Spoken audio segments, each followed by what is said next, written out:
Hey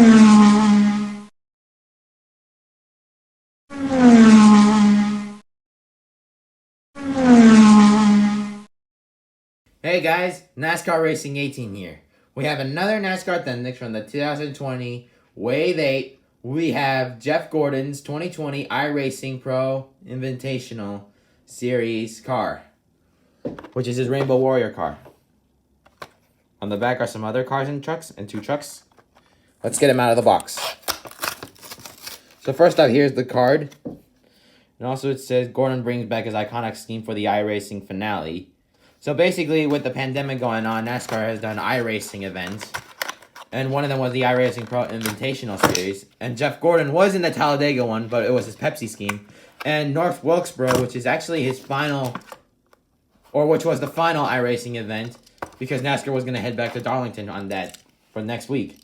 So here's his car. And this is the one he did with the North Wilkesboro event. So this is basically his Rainbow Warrior paint scheme.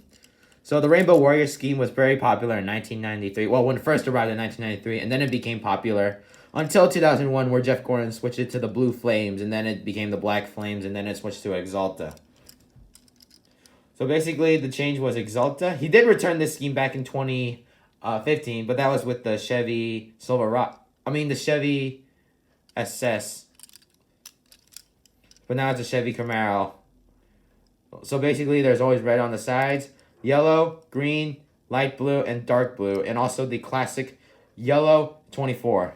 There's some dogs barking in the background. Here's the 360 view. Also, he also ran with his Pepsi scheme, but I don't think it will be released. But it's still a pretty good car. In fact, it is one of the most iconic paint schemes in all of NASCAR. And that's about it. Well, guys, thanks for watching this episode, and more will be out soon. Thanks for watching.